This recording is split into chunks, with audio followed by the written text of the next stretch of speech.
Bonjour à tous, aujourd'hui je vous fais un petit guide sur Jade, mais Jade en tant que main DPS ou hyper carry. Je fais cette vidéo parce que, en fait, je trouve que dans les vidéos et les contenus qu'on retrouve sur YouTube et les guides en particulier, je trouve ça très difficile de se démarquer dans la mesure où les gens disent à peu près toujours la même chose et ont 90% du temps raison sur ce qu'ils disent. Le fait est que moi je joue assez régulièrement Jade et surtout en tant que personnage principal pour infliger des dégâts, ce qui n'est pas le cas des guides qu'on retrouve. Donc c'est pour ça que j'ai eu l'idée de faire plutôt une vidéo consacrée à ça. Donc d'abord ce qu'on va voir c'est pourquoi est-ce que Jade c'est considéré par quasiment tout le monde, c'est considéré comme un sub DPS. Un sub DPS ça implique enfin, il y a deux possibilités pour qu'un personnage soit considéré comme un sub DPS.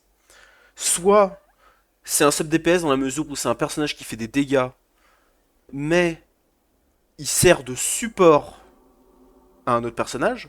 Je prends l'exemple de Topaz.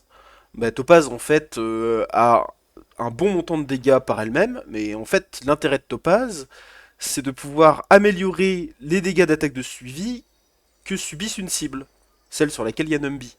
Donc du coup, évidemment, on va la jouer avec Fei Xiao assez facilement parce que Fei Xiao va faire beaucoup d'attaques de suivi et en mono cible et donc du coup ça va bien ensemble. L'autre possibilité pour qu'un personnage soit considéré comme sub DPS, c'est que il fait des dégâts sous condition, c'est-à-dire que le personnage n'est pas capable de faire de dégâts tout seul de lui-même. S'il était tout seul dans l'équipe, il pourrait pas le faire. C'est exactement le cas de Jade. C'est-à-dire, si Jade n'a personne sur qui mettre son contrat, eh ben, les dégâts de Jade sont quasiment inexistants. Donc, l'intérêt de Jade Hypercarry, enfin, l'intérêt de Jade en général, pardon, c'est de pouvoir mettre le contrat sur une cible qui est capable de taper souvent et beaucoup de cibles. Et les personnages qui tapent souvent et beaucoup de cibles, en général, bah, c'est des DPS. Donc évidemment, Jade, on va mettre son contrat sur bah, des DPS. Je tiens à dire quelque chose, c'est que les personnages, on a un peu trop tendance à les ancrer dans le rôle dans lequel ils sont. Alors que tout ça, ça bouge. Hein. Je pense à Argenti par exemple.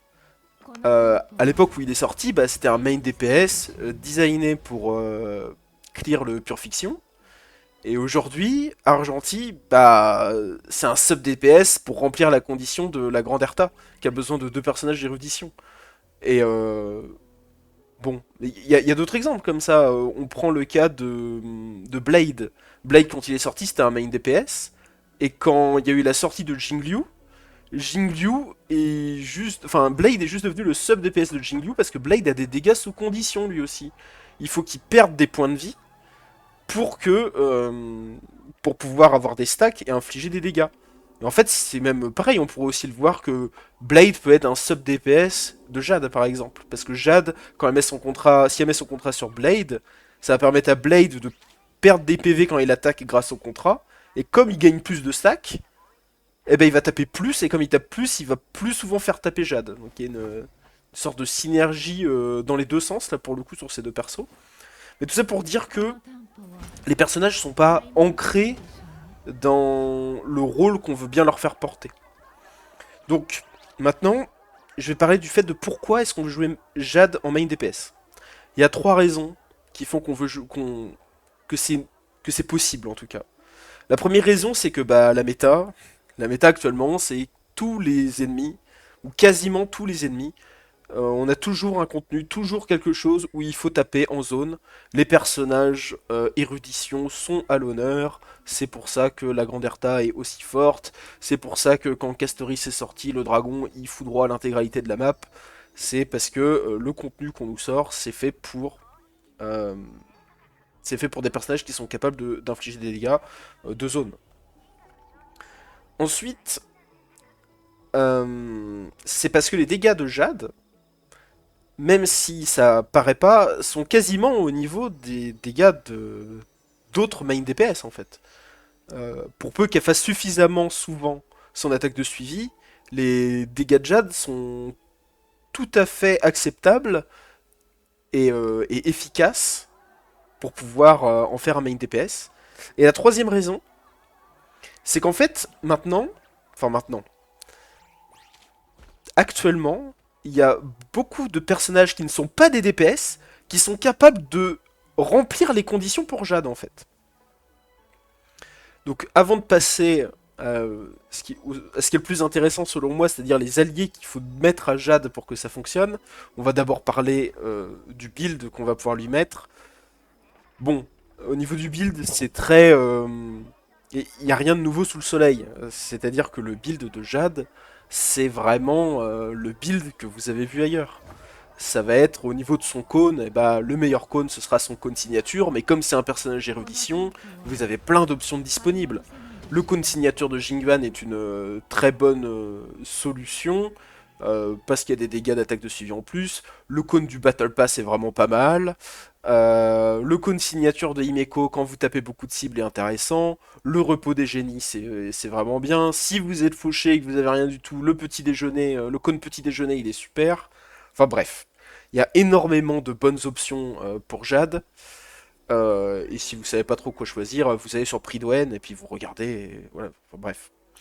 Ou vous allez voir un guide de quelqu'un d'autre pour le stuff, pour les cônes. En ce qui concerne les reliques, donc au niveau du torse, ce sera du taux critique ou des dégâts critiques. Ce qui est important pour Jade, c'est d'atteindre quand même un certain montant de dégâts critiques, dans la mesure où elle a un bonus spécifique lié aux dégâts critiques. Alors je sais plus où il est exactement dans tout le système digestif des compétences de Jade, mais il y a une ligne quelque part comme ça. Euh,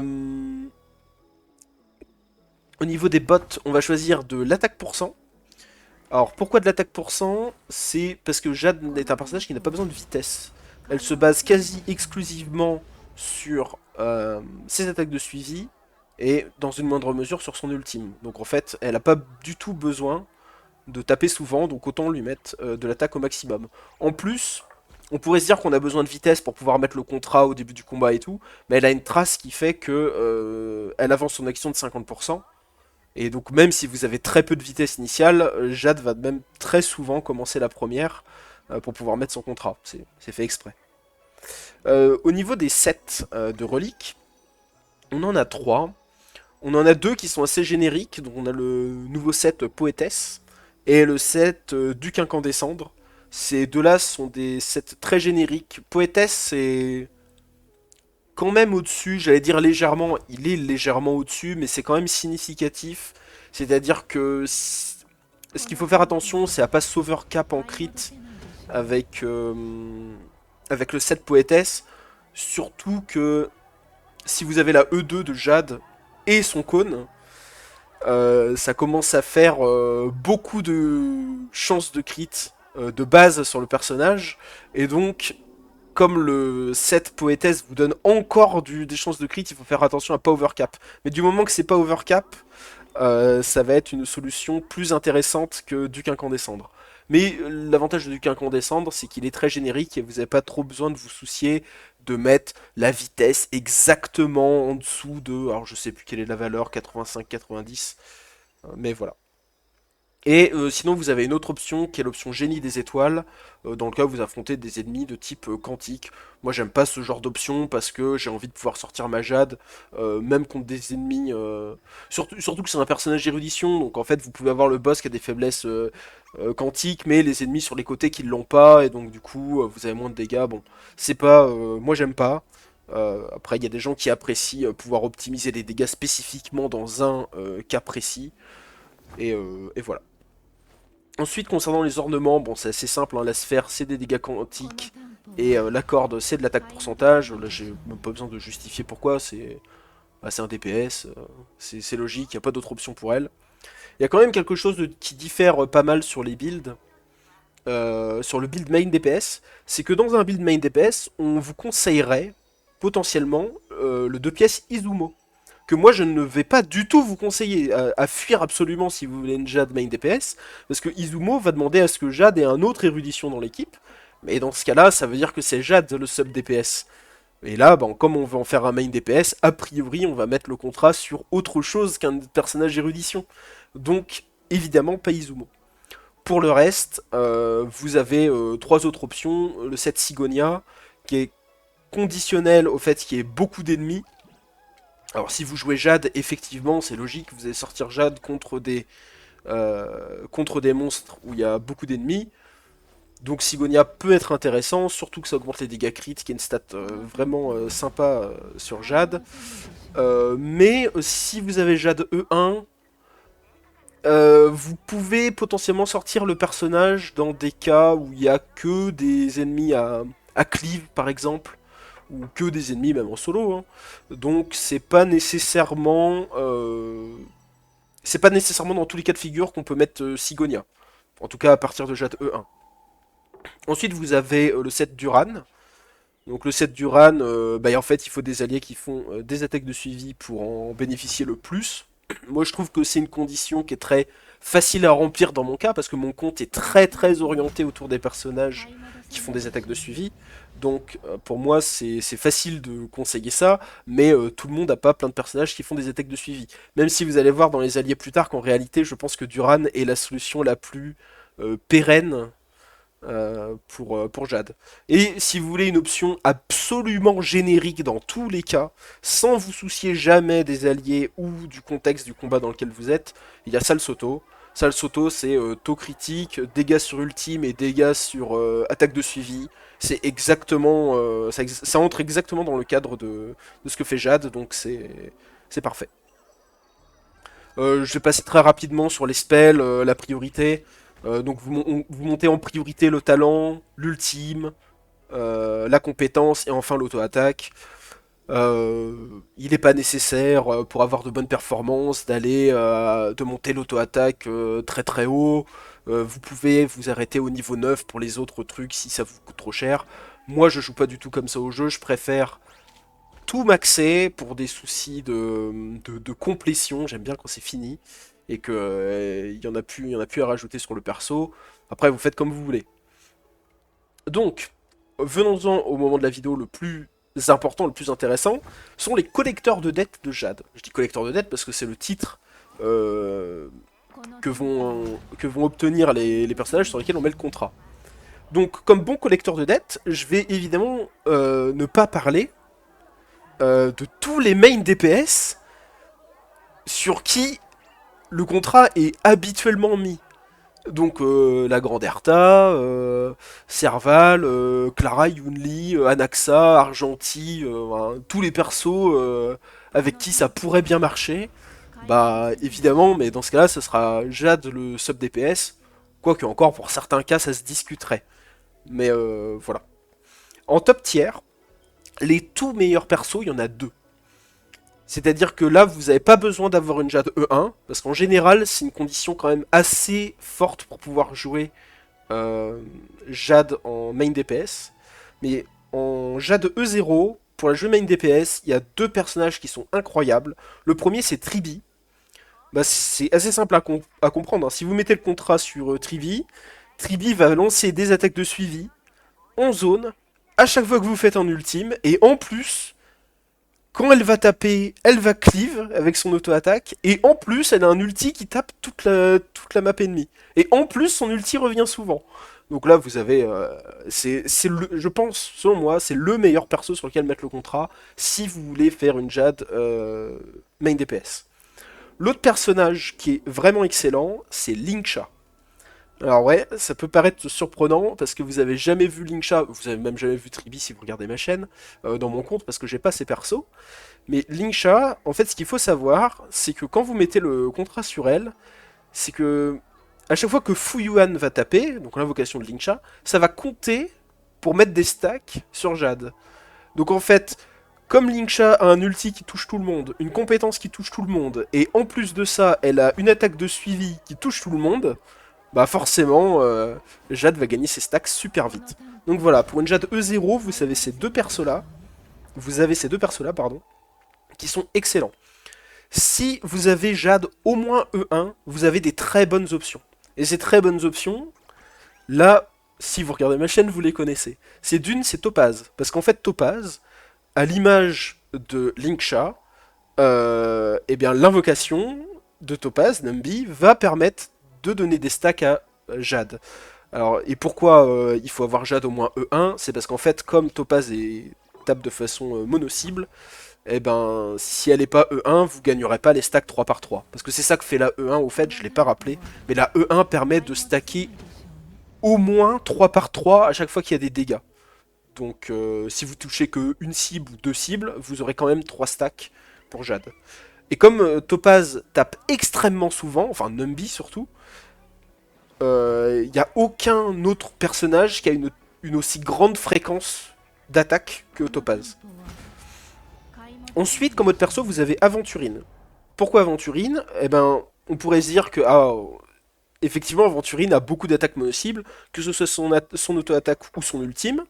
Mais par contre, comme Jade va faire des attaques de suivi, ça va augmenter les stacks d'Aventurine, et Aventurine, en se faisant taper, va gagner des stacks, et en fait, les pluies de pièces, elles, sont multi-cibles. Donc de temps en temps, Aventurine va lancer ses pluies de pièces qui vont permettre à Jade de lancer son attaque de suivi, ce qui est assez intéressant. Donc ça, et encore une fois, avec une Jade E1. Et enfin, le dernier perso, mais là c'est plutôt des hypothèses, parce qu'évidemment j'ai pas pu tester, mais je pense que Cypher est un assez bon personnage sur lequel mettre le contrat de Jade, mais en E1 toujours, parce que Cypher va faire des attaques de suivi, va avoir une grande vitesse par définition, hein, vu qu'il lui faut au moins 170 de vitesse pour pouvoir débloquer euh, tout ce qu'on veut sur le personnage. Donc Cypher semble être aussi un assez bon candidat pour avoir le contrat avec une Jade E1.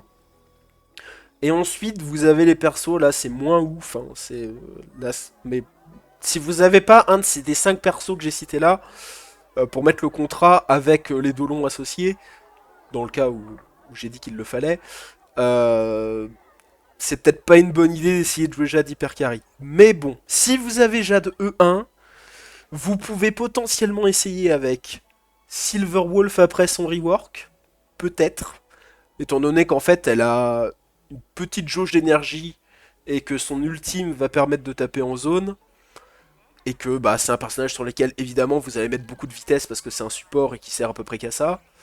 Sur Pela, c'est à peu près le même raisonnement.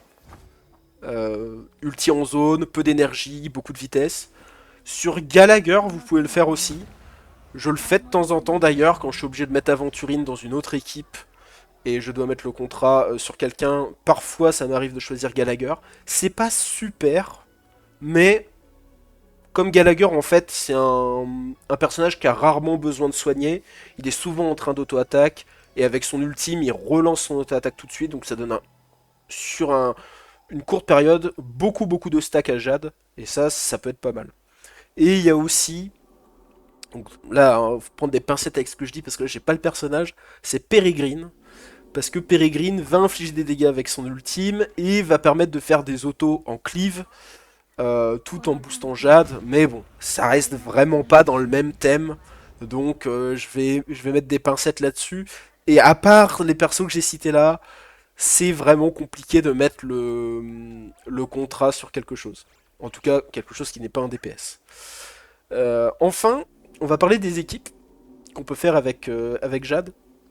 Alors évidemment, dans l'équipe, au premier personnage, vous mettez Jade, en tant qu'hyper carry. Ensuite, il vous faut un support et ou, enfin en tout cas un sub DPS, le troisième slot un support et le quatrième slot un sustain. Euh, L'un des persos qui doit accompagner Jade est évidemment un des persos que j'ai déjà cité qui doit avoir le contrat. Donc par exemple, vous pouvez jouer une Jade E0 avec une tribi sur laquelle vous allez mettre le contrat.